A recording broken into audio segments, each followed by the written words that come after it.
What's going on, everybody? This is your man, Dr. John C. Turner, aka the Professor JT.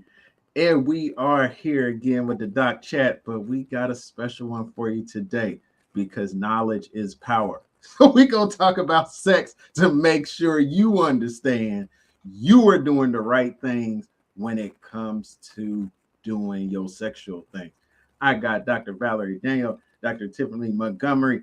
Hey, these are my returners. You know what I'm saying? When you go around that batting order, you know you got some hitters that's going to hit you home runs, and they hit home runs. And they are here tonight, and I appreciate that very much. So without further ado, I'm going to let them introduce themselves, starting with Dr. Valerie Daniel. Go ahead, say hello to the people. Welcome once again to the Doc Chat. Well, thank you so much, Dr. Turner, for having me back. I appreciate it. Again, my name is Valerie Daniel.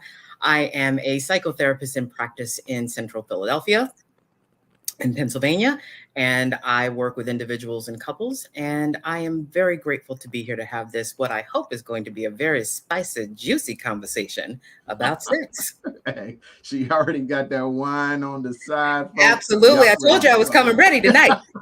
Y'all better get ready. And we got the good Dr. Tiffany Montgomery doing those things in healthcare because she really cares for you. We appreciate her today. Say hello to the people. Introduce yourself. Hey, everybody. I'm Dr. Tiffany.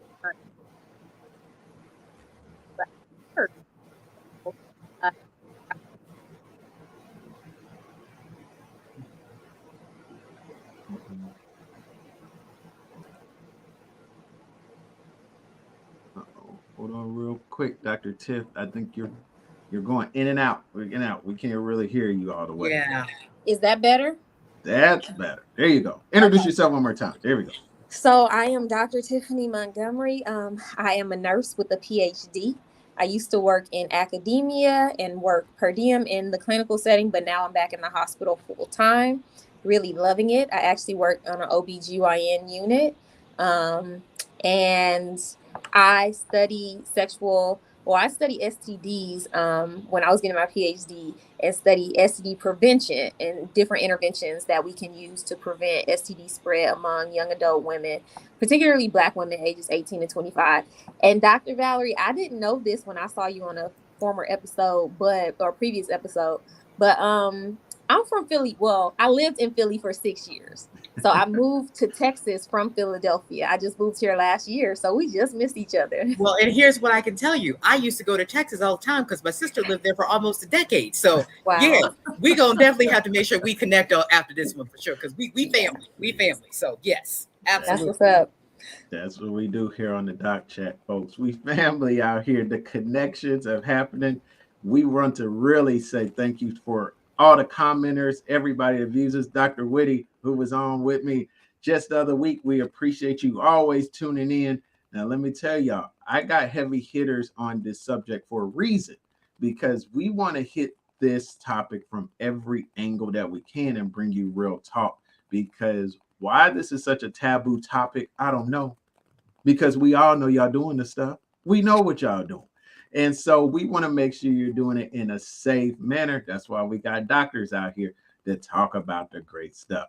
Hey, I'm telling you, they both looking good out here. I'm telling you. Well, thank you, Dr. Whitty. I appreciate that. That black don't crack. How you know I got 20-year-olds on here? Are you serious out here? Man, I'm telling you. So, like we like to do when we start out, we like to hit you with research.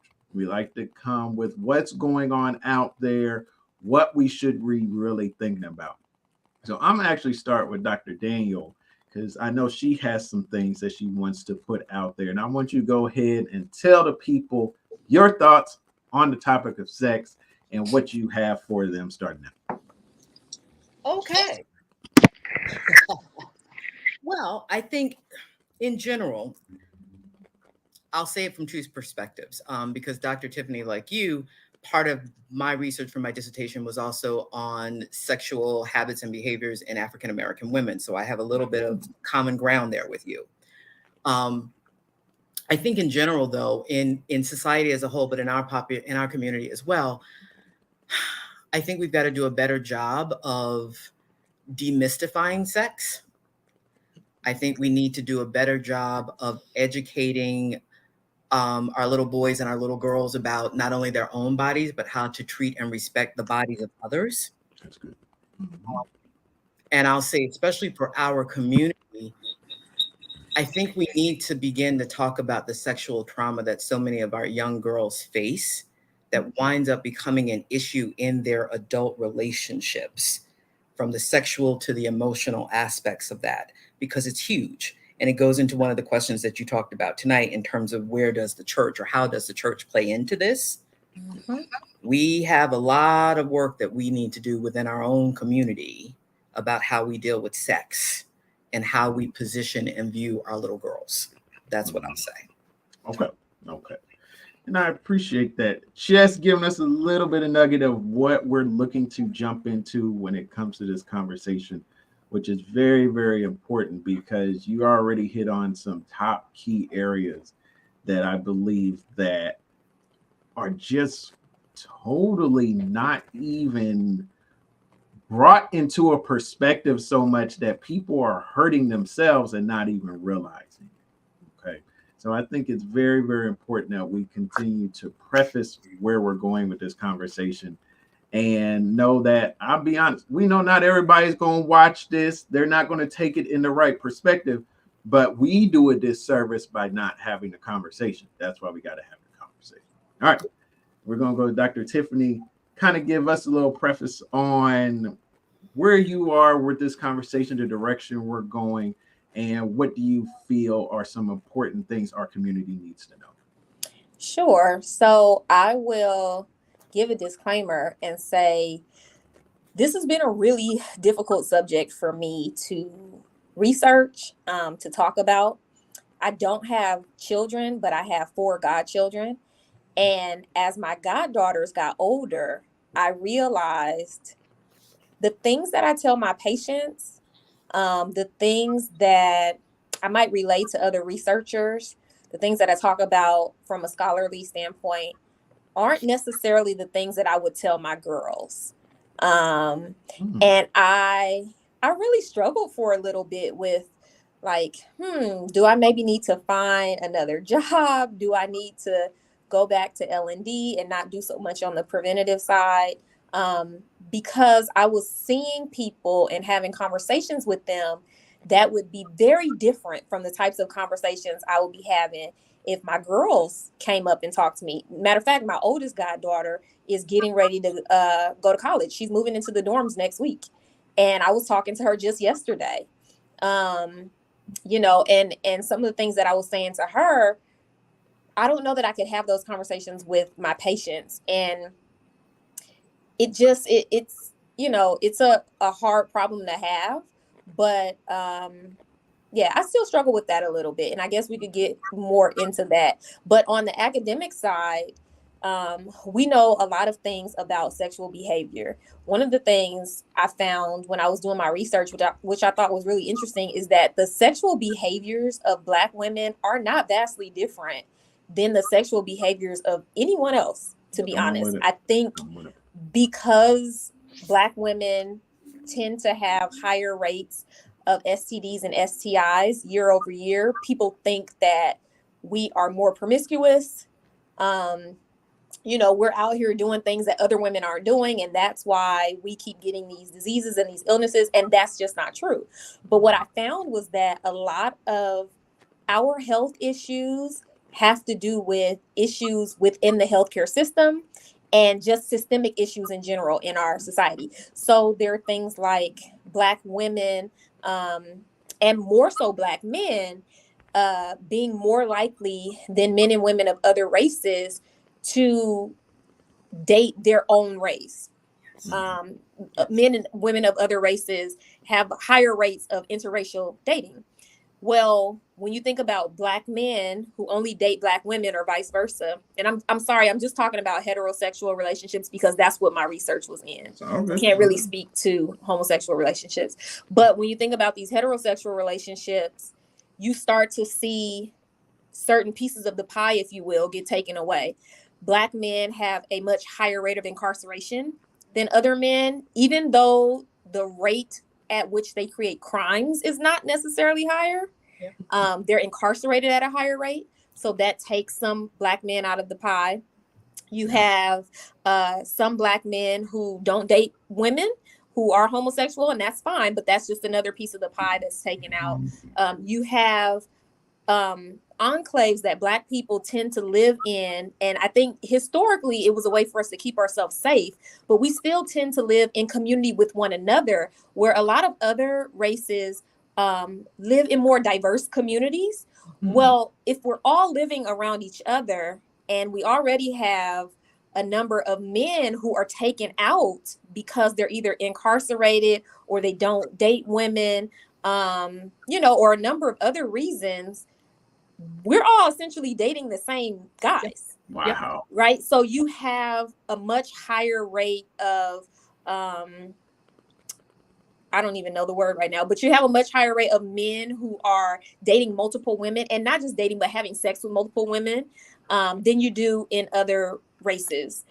There's also issues on the healthcare side. So I found that there were a lot more reports of STDs coming out of Title X clinics, right? So if you have a situation where the clinic is funded by the government and is then required, well, technically everybody's required, but if we're really watching you and requiring you to report these rates, and then you have people who are going to seek healthcare with private insurance, there's a difference. There's both a difference in rates of reporting, but there's also a difference in screening rates. Wow. Often you would see people at Title X clinics who are more likely to be single, unmarried, more likely to be young, and, probably without stable income, which is why they are on government assistance anyway. They're attending clinics that are going to screen at higher rates and are going to report at higher rates, as opposed to private clinics who don't necessarily screen everybody who walks in the door. And particularly if you are married, they will not even ask you if you want to be screened for certain, STDs or STIs. Whereas if you're single, the assumption is that you have multiple partners, you're not in a monogamous relationship, or you're not abstinent or celibate. And so they're doing this screening. And so I just found things like this going on. And I was going, wait a minute, the numbers that we're looking at might not even be accurate, right? The numbers are the numbers that are reported. We may not actually know who is walking around with chlamydia, gonorrhea, syphilis, HIV even, because they may not be tested. Everybody does not have symptoms of STDs or STIs when they first get them. And so, there could be lots of issues. And so I think that we've done some work and things are getting better, but there's still a huge issue with just lack of knowledge, with a lot of racism in nursing or in medical healthcare, and also just discrimination against people of color, women who are unmarried, people who have government backed insurance as opposed to private insurance. We see that a lot. That's powerful. Absolutely powerful. And if folks don't realize, Dr. Tiffany was supposed to be here our first Careers in Love session, but hey, sometimes stuff work out where I think she needed to be in this one, and I'm totally cool with it. All right, we're gonna go to Dr. Valerie. Kind of your thoughts on what Dr. Tiffany said, and kind of your next thoughts moving forward. Well, ditto to everything that Dr. Tiffany said. Number one, my research showed similar findings as well. I looked at specifically, from my research, looking at herpes and finding exactly what you said, that in the Black community, Black women had a higher rate as opposed to their counterparts. But it was because of the same reason that you said. They're not more promiscuous, but we are sharing more of the same men that are also infected. And so therefore we're contracting at higher rates. Mm-hmm. But it doesn't mean that we are, as society has labeled us as hypersexual. That's not it. Yeah. It really is that we have a much smaller pool to pull from. And so our partners tend to have multiple partners, where we as women tend to be a one partner person at a time. Mm-hmm. So I'm only sleeping with you, but you're sleeping with 2 or 3 other people. I am much more likely to contract an STI because my circle of interaction is that much greater because you got more partners. So I think, as Dr. Tiffany said, we are definitely getting better.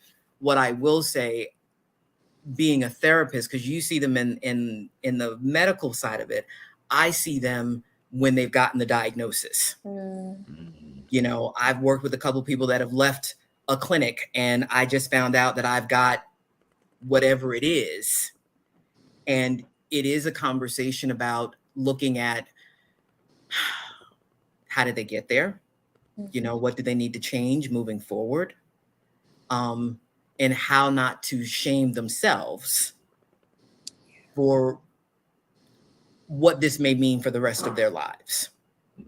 And so I think, although we've come a long way, as you said, I think we still have a lot of work to do in education-wise, and I think we have a lot of work to do on the other side of it with supporting people when whatever the diagnosis is, whatever STI it is, to not make it such a stigmatized situation, because that also can deter people from going for treatment. As a therapist, I know I've sat with folks and heard them describe symptoms to me, knowing you're describing an STI to me and you need to go, but I'm too afraid. I don't want to. I don't want to have to tell my partner or my partners. So if we could destigmatize and give more support, education, information, and resources, I think overall we'd be in a much better place. Yeah. That's powerful. Dr. Tiffany, go ahead. That's good. As you were talking, I was just thinking about just the fact that people don't always even understand how our bodies work.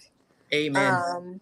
When I first moved from working in the inpatient setting in labor and delivery to working in an OBGYN clinic and seeing people come in for STD testing and that sort of thing, I was like, wow, we are really ignorant about how our bodies work, how these conditions are spread.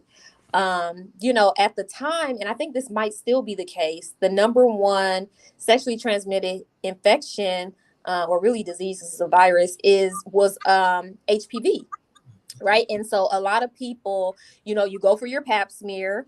If it's negative, you don't think about it again. If it's positive, then you have to wonder, well, where did I get this from? Yeah.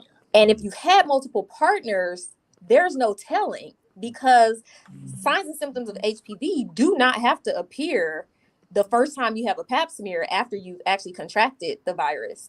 The body does amazing things and can cure itself, if you will, of the virus. But sometimes it can show up years later.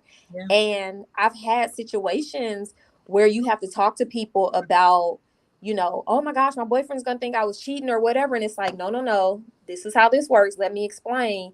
And it just gets interesting. I actually found the desire or the drive to do my dissertation work from working in the clinic and realizing that my patients were only coming in when they had a problem that needed to be solved.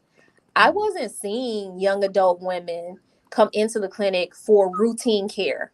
You were not going to see them every year for a well woman exam. It just wasn't going to happen. They were going to come in if they thought they were pregnant or if they thought they had an STD. Wow. That's it. And so my thought was, well, how do we get to them before they need to get to us? And that's how I started dealing with text message interventions. But I thought, we need to do a better job of just teaching young women and young men about their bodies, about not just don't have sex, don't do it, but let me talk to you about the ramifications of what you're doing. Let me help you understand what to look for if you are having sex to make sure that you remain healthy. Let me help you to break down any type of stereotypes you have about, you know, who's in the healthcare community and how we can or can't help you. It's actually interesting because another thing I found out, now that I'm thinking about it, is that the younger generation is not afraid of viruses. They're not afraid of infections at all because you can take an antibiotic and be done with it. At least that's what they think. But those of us who lived through the beginning of the AIDS epidemic and remember what it was like when this disease was around that nobody knew what it was. We didn't really know how you catch it. We didn't know how it was spread. You know, and saw people die from AIDS. We have a very different lived experience than younger people that I see today who are like, oh, I'm good. I just go take meds. Yeah. Or even the fact that we don't look at HIV as a chronic illness anymore because people are living very long, healthy lives with HIV. And I'm glad for that. I'm very happy about that. But young people are not afraid of this thing. No. And that can be scary. Yeah. That can be really scary. Yeah. As we are here having this very, very important conversation, and it brings up the lyric of the old Kanye West. You could live through anything if magic made it. And listen, we have to have these conversations and not be afraid, especially to tell our young people, because it's not even just the fact that these STIs and infections are still happening. You're literally having kids that are just like, I'll be okay. I'll be fine. And then thinking it's actually okay to give it to somebody else. Yes. Yes. Well, one of the things for me, and not to cut you off, but I also teach.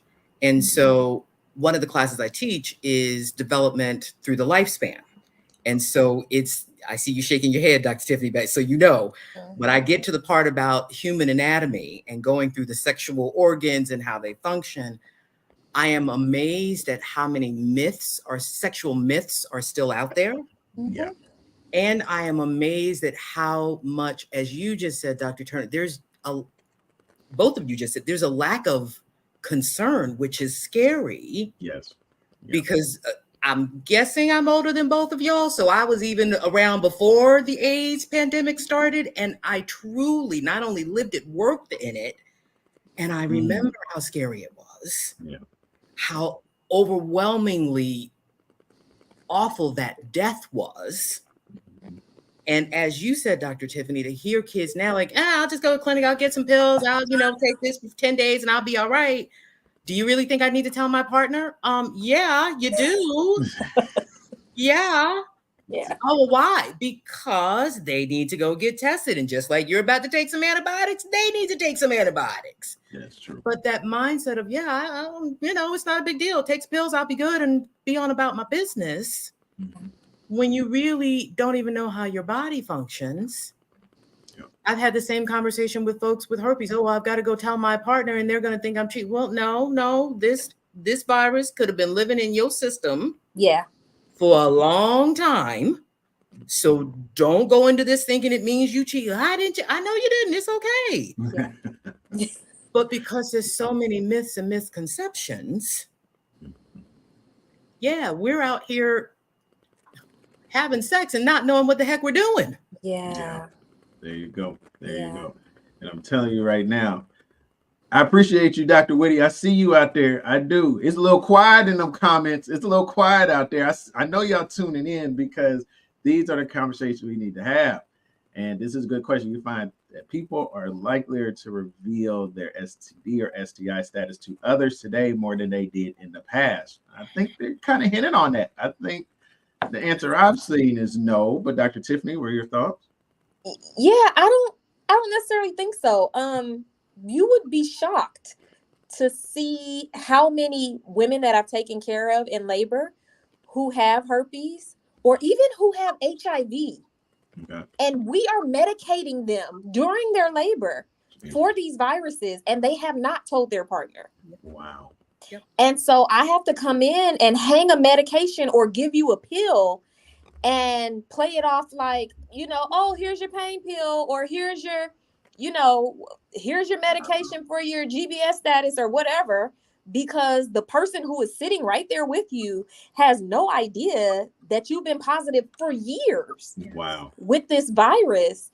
And I've had conversations with women like, baby, you're gonna have to say something to him at some point. Mm-hmm.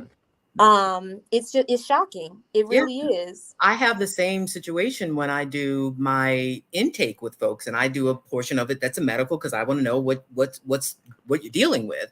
Yeah. And I can't tell you how many people, not just women, but men as well, that, oh, well, doc, if my partner ever come in here with me, you can't tell them.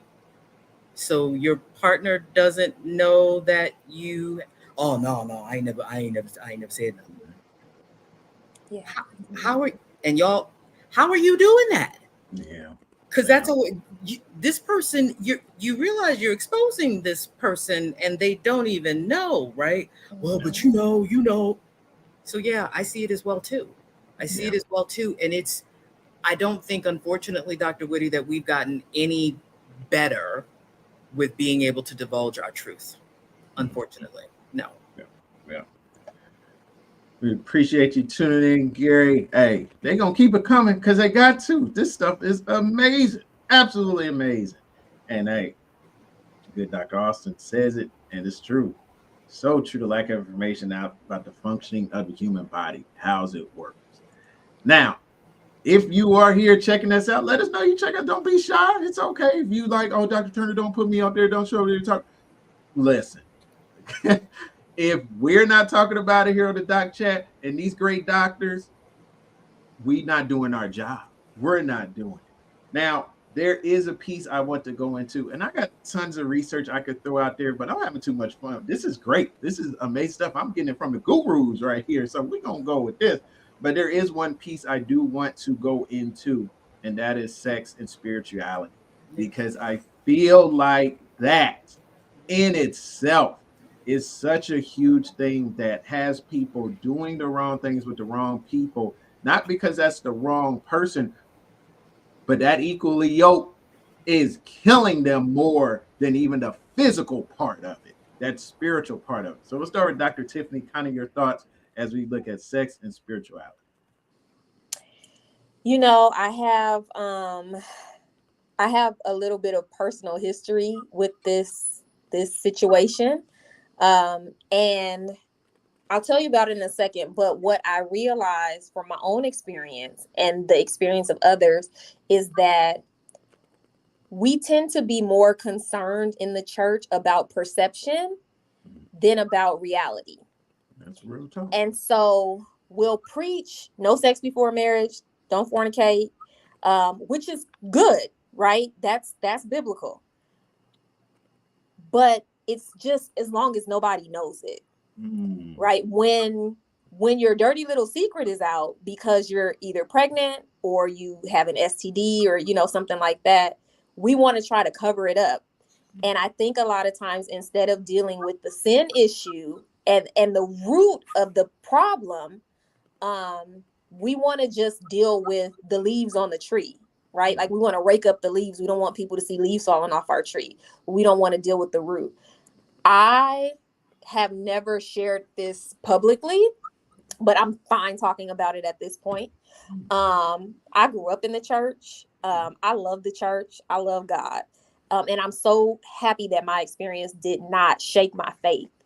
But when I was 21 years old, I decided to have sex with a young man that I knew and ended up getting pregnant. The first time I ever had sex. We went to the same church. And so he took it upon himself to tell my pastor. And my pastor called me. And instead of counseling me in the way that I would assume a pastor would, It was, this baby is not of God. You are out of God's will, and you cannot be in my church visibly pregnant. So if you're going to have this baby, I'm going to have to sit you down from everything, and you will not be, pretty much, I felt like I would not be welcome in church. At this point, I was on the worship team. I was teaching children in children's church. I was with the young adult ministry. I mean, I was riding hard. I just made a mistake. And literally one night, a couple minutes of a night, ended up with me becoming pregnant and unwed. And the biggest mistake that I made in my life was to allow 2 members of my church to drive me down to that clinic and to have a pregnancy termination. And that started just a really horrible trajectory of, what I thought about myself, what I thought about young men, whether or not I thought I was worthy to receive love, all this type of stuff. And I realized at that time, well, actually looking back on it, maybe a few years later, that there is so much more to sex than just the physical aspect of it. There you go. So much more that oftentimes we are not ready to deal with. We're not even in the developmental stage. Like, I was 21. I wasn't even, my frontal lobe wasn't fully fused. You know what I mean? Like, I wasn't fully there. There's just a lot that we're not ready to deal with. And I think that we often believe that talking about sex within the boundaries of marriage is, some sort of punishment, or like, you can't have fun or whatever. No, that's for protection. And not to say if you've done it outside of marriage that, you're damned for all eternity. Like, nah, you good too, just repent. But it's really for your protection from more than just physical diseases. There's so much more that happens internally when you give yourself to somebody that was never meant to have you in that way. That's real tough. We appreciate you for your honesty and bravery. And the thing is, folks, that's happened to a lot of people. And a lot of people have not come back from that as well. And so we appreciate your bravery. We love you today for that, because that's going to help somebody. Just sharing that story is going to help somebody. Absolutely. Dr. Danny, your thoughts. Well, I think here's where my disclaimer comes out, like you too, Dr. Tiffany. Raised in the church, my father was a deacon. And so I can say from firsthand, the things that I'm going to say that I think are the reasons why we have these issues in the church. I not only witnessed it, but I've also done my homework and done some research on it. Okay. I think one of those things is our church leaders are often struggling and or have secrets with their own sexual behavior and orientation. So it makes it difficult for them to lead their church in conversations about sex and intimacy and all those things. I think many religions, Christian, et cetera, have become hyper focused on pornography as opposed to some of the other real issues around sex and intimacy. Yeah.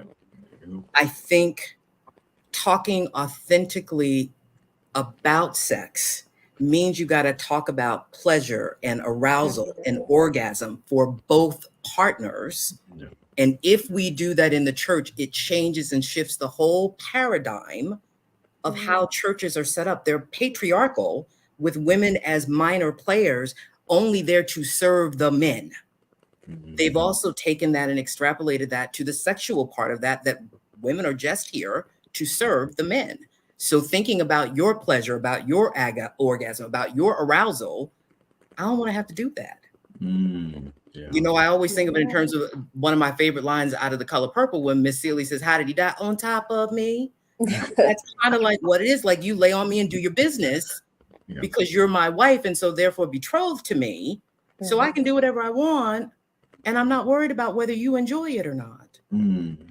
And so the other thing I think is we don't want to push through the awkwardness of the conversations themselves, because talking about sex can be uncomfortable. Anybody that's had to have a conversation with a younger person, et cetera, it can be uncomfortable. Even talking with your partner can be uncomfortable.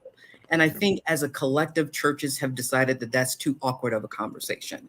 And then the last one, y'all can come at me in the comments. It's okay. It's about accountability, I think. We got your back. We got your back. Don't worry about accountability, because we have often allowed a lot of foxes in the hen house, and we have turned a blind eye to it. Yep. And again, left our little girls and little boys victims.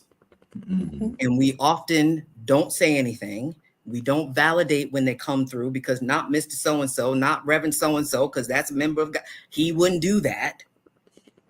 When what we know now is that has been the perfect place for them to hide. That has been the perfect place for them to groom. And so I think we have to be accountable. We have to take accountability for the fact that we have allowed foxes in our hen house. That's powerful. That's powerful. So come at me. This, go ahead. It's all right. No. I mean, the truth will set you free, folks. And it has come out more and more in the last, I'd say, couple decades about that truth. You know, if you read the Bible, I don't know if a lot of y'all realize this, but you won't see a lot of people preach on Song of Solomon. I got Song of Solomon in my notes. I'm right here with you. I'm going to preach, Dr. Turner. Preach. I'm just letting y'all know that is one of the most very open when it comes to pleasure and all those things.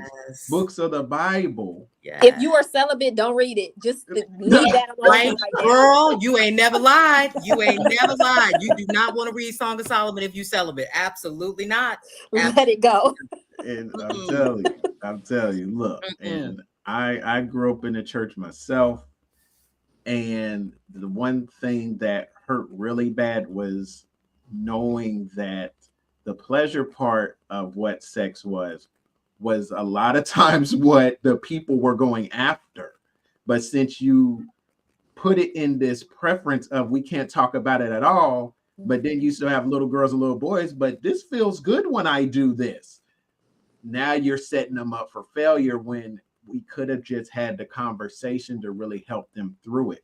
I was reading another article that stated how there are individuals that went through the sex education that so many of us went through in 4th or 5th grade that didn't teach us anything. Right. A big part, especially what people don't realize, is what works for you contraceptive wise. You have condoms that are made in China that ain't gonna fit men of African descent. I'm trying to just tell some folks right now because it's killing folks. I remember being a RA in college, and a black guy came to me and he said, JT, look at this condom they just gave me from the health center. And he pushed his thumbs through it and broke it. He broke it. And I was like, this is what they're giving out to the students? You have to know what works for you and what works for your partner and what's safe with your partner as well. We're talking about different types of lubes, different types of stuff that does not have an effect on people's body, because some people can't take the latex. They can't take all those different types of things. And we can't be scared to talk about those things because we're hurting one another, because we just think, oh, well, they'll get used to it. Where now the next part I want to go into is the pleasure part of all of this, and why we have to be careful with that, because just the fact it feels good doesn't make sure that it's very good for us. So I'll go back to Dr. Tiffany. Why do we have to be so careful with the pleasure part, but still realize that it's important for both parties involved? So I think there are two ends of the spectrum. One is that sex is pleasurable, or let me say sex should be pleasurable. Right. Everybody does not experience pleasure when they have sex. And that is something that is really sad, actually, and we should be able to speak openly and honestly about that. If sex is not pleasurable, something is not right, and so it's okay to talk to somebody about that. But yeah, sex is pleasurable, and so there are times when we want to seek out pleasure over what is actually best for us. One of the reasons that I am really big on celibacy, although it can be really, really hard, don't get me wrong, is that when you begin having sex with someone, you sort of put on rose-colored glasses. Absolutely. There are things that you will accept from someone that you are sleeping with. There are behaviors that you will look past with someone you're sleeping with that you just wouldn't when you're not sleeping with them, because there's that pleasure piece, that connection that you have with them that you want to continue to have with them. You don't want that to stop. Yeah. And so we will ignore red flags. We will ignore people in our lives that love us, that tell us, hey, this might not be the one. Are you sure? We'll ignore all those conversations when we are having sex with somebody, where we might think twice when we're not. When you have not yet connected to someone on that type of emotional and spiritual level, it's a lot easier to walk away from them. Once you're connected, it gets real, real difficult. And to be honest, I think that's the way God set it up. It wasn't meant for marriages to break up. Married people were supposed to stay together forever, at least this side of heaven. Intimacy is supposed to be something that keeps you bonded, that keeps you connected. The problem is when you establish that intimacy with somebody you have not yet entered into covenant with. The other side of that is I've seen, a lot of people that I know who have had sex, premarital sex, been condemned either by themselves or by things that they've heard from the church or, family members, whoever. And then when they get married or, get into a relationship where they are free to just enjoy and be free, they can't. They still feel that condemnation because for them, sex was always a bad thing. It was a dirty thing. It was something you were not supposed to do.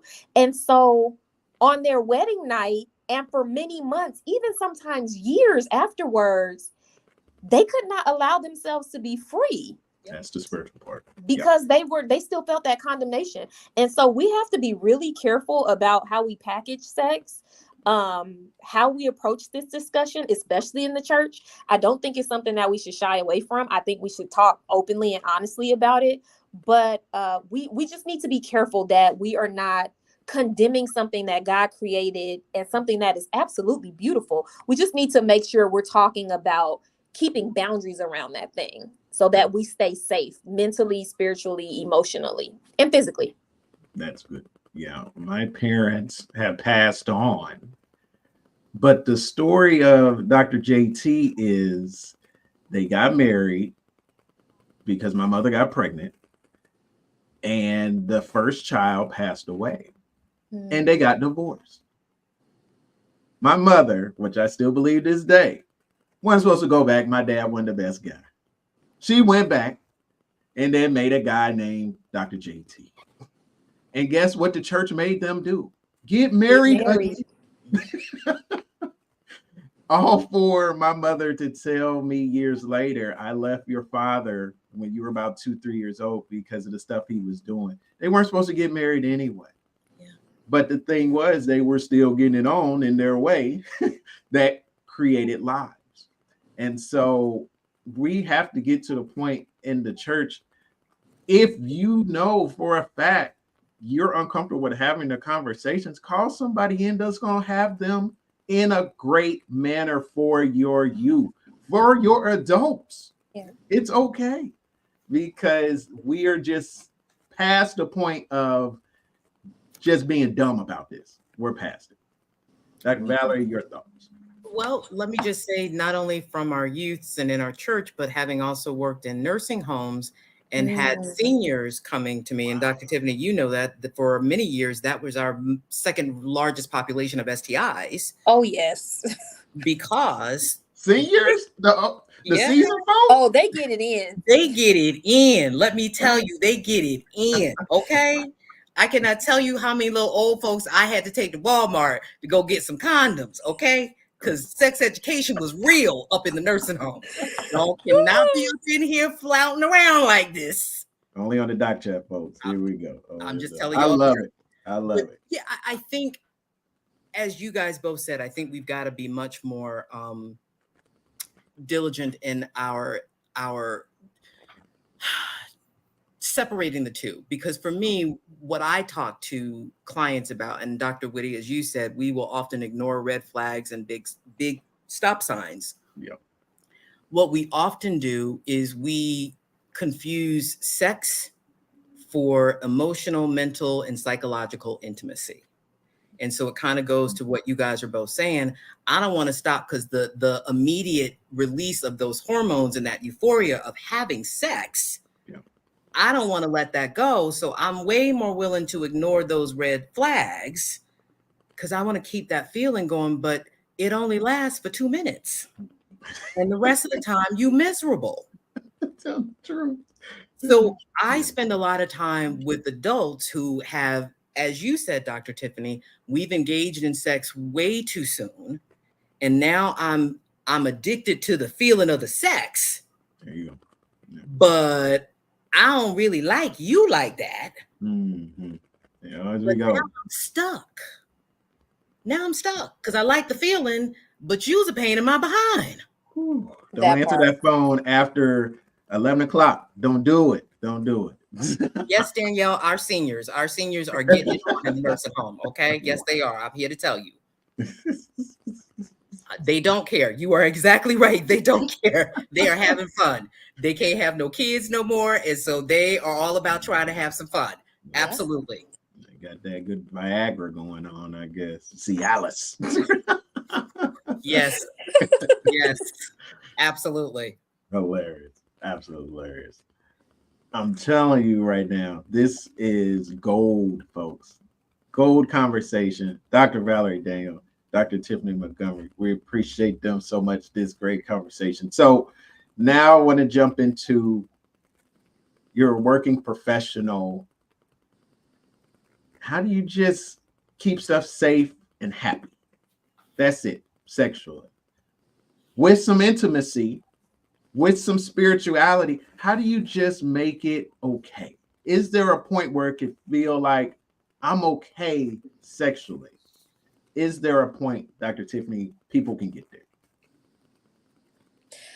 So for me, I have tried to do the right thing and then done the wrong thing. And I'll just say I've jumped in and out of being sexually active over the past 20 years of my life. And for me, I can't speak for nobody else, but for me, it has not worked to be involved in a sexual relationship with a man before I'm in covenant with him. It just hasn't.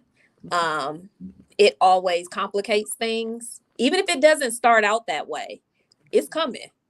It always complicates things. It always causes me to have spiritual conviction that I should have, but it causes me to not want to be around the people that I know will hold me accountable. It causes me to, we talked about this already, but ignore red flags, deal with things longer than I would otherwise. Yeah. And so I've decided that it's not in my best interest to be involved in sex before marriage. That can be really difficult because as a 41-year-old woman, there just aren't a lot of men who want to be with somebody who's celibate, even if they say they do, right? You can find them in the church. They there every Sunday, Wednesday night, and some nights in between. But when the rubber meets the road and you say, no, you can't come in, or, no, I'm not coming over there at this time of night, that's a problem. And so I've decided it's worth me waiting. It's not worth me giving up on my morals and values anymore, because I've done it before. It's not worth it anymore. I'll just wait. And if that means I stay single for the next 41 years, so be it. That's not what I want my story to say, but if it happens, it happens. I'm all right not having sex again until I'm married. We appreciate that. We appreciate that because it is a real thing that people know. I don't want to be out here doing something and I just don't have that person that I know is that into what this is like I am and what we are. Because let me tell y'all folks, even people that are married still give STDs to their partners because they're out here doing things. It happens. And you have individuals that are more faithful sometimes that aren't even in the marriage, but just the fact, no, hey, that's my person. So they know what to do that satisfies themselves and keep each other safe. And they're okay with that. So these are the conversations we have to have. And like we appreciate all the commenters. They coming with it. We appreciate y'all. Don't look at Granny like that, Gary. It's okay. It's okay. I'm telling you. And don't be laughing at him, Danielle, okay? Don't be laughing at him. But we appreciate you very much. We appreciate you joining and all the great commenters, all the great viewers. I ain't gonna lie, a lot of folks a little shy today. It's all good, but we still had a real conversation because that's what we do on the Doc Chat. And we hope you learned something, and we hope that you go back and ask the questions. Connect with these two great doctors. Don't be shy to have these conversations.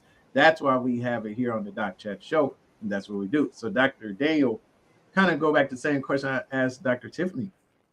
Can you have the spirituality, the safeness, the pleasure, the intimacy in sex and be happy? Can that happen? Yes, it most certainly can. I agree with Dr. Tiffany. I think you can. I think there are lots of reasons to remain celibate until. I have no problem with that.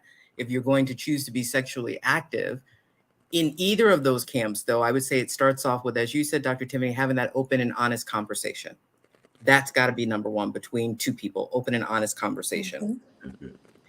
You've got to be able to know your boundaries, whatever they are, and be able to verbally communicate those to your partner. I think the other part, again, whether you're in a relationship or remaining celibate, you've got to know how to pleasure yourself.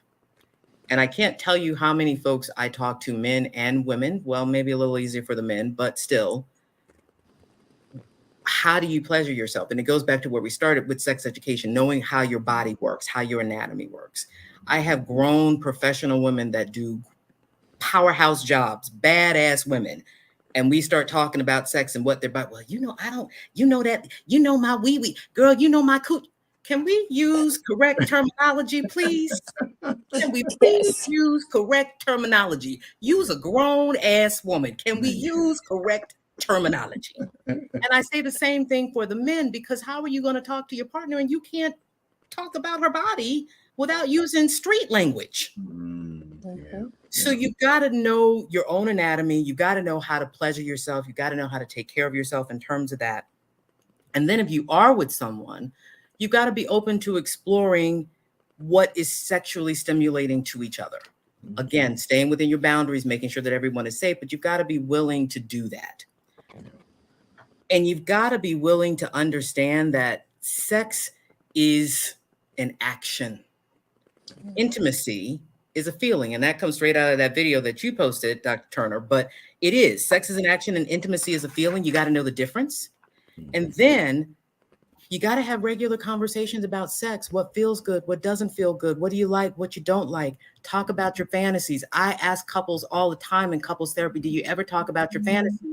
No, but when I do my individual sessions, girl, Denzel is my man, or Beyonce is my girl.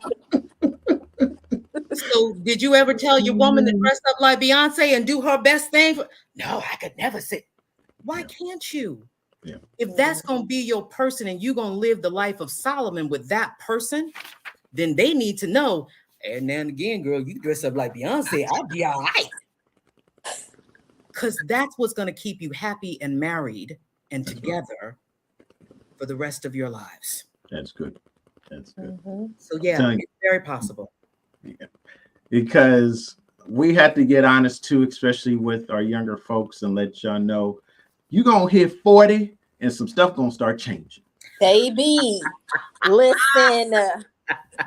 And the only reason I'm bringing this up because if there was Rick Ross said something in his book. He talked about how it was either in his book or an interview, but he said a lot of times, especially with men, you don't even know what's going on until you get to about 33, 34, 35 years old. You don't even know what you really work with. So you probably only gonna have about 5, 6 good years until that joker says, you know what, I'm tapped out, I'm done. And I'm trying to be real with folks and let you know there are natural ways you could take care of yourself. A lot of people don't know you could fast. You fast, that rejuvenates your body. Go for walks, make sure you're eating healthy, taking care of yourself. You don't have to be jumping on these pills too quick. And Dr. Daniel gave a very good statement. There are men and women that will get to 40, 50 years old. Maybe they're out of their first marriage. They're on their own. A lot of times they'll get that late in life before they actually realize there is stuff that I like, but they never told anybody, or there's things about their body that they like or would like to do, but they were so scared to tell their partner. Not realizing that, especially for us men, and I will speak on behalf of us men, a lot of times if you tell us that you like it, we'll probably try. We probably will, because we're thinking in our heads too, man, where's that been? Like, let us know. So the openness with your partner is real, and we want people to be able to do that because you can be in relationships and be happy sexually. You can be safe, and we want to make sure you're able to do that. Telling y'all folks, Dr. Valerie Daniel and Dr. Tiffany Montgomery, they dropped the hammer tonight. They did their thing, and I appreciate it. Dr. Tiffany, give us some final words. Final words. Sex is important. Sex is beautiful. It's something that within the boundaries that you set, you should have a lot of it. I could not imagine having a sexless marriage. That's real that talk. would be crazy to me. But at the same time, sex is not everything, right? You have to be in relationship with somebody who you still want to be with when they can't do it no more. Exactly. Do you still want to be married when she's dealing with postpartum bleeding or just being a new mom and does not want to have sex with you all the time? But I think sex is important. I think as long as you physically can, you should try to have sex as often as possible. I think it's something that brings partners together. And it's something that's not shameful. We need to get away from that.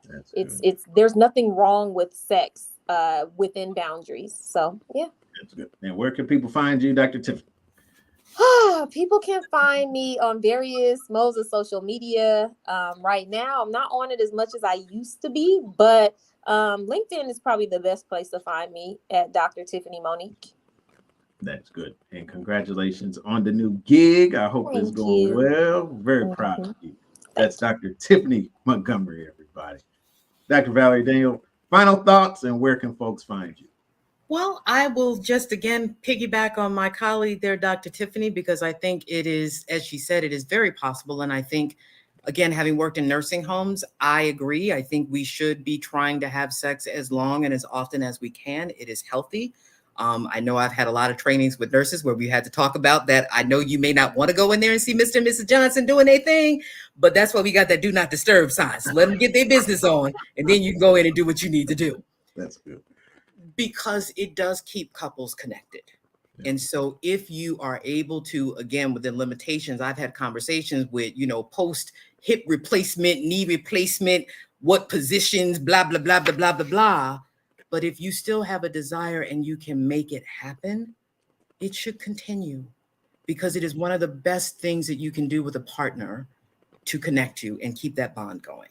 So yeah, I think you should. So in terms of where you can find me, as Dr. Tiffany said, you can find me on LinkedIn, Dr. Valerie Daniel. You can find me on Instagram, Dr. Val 2021. Hit me up.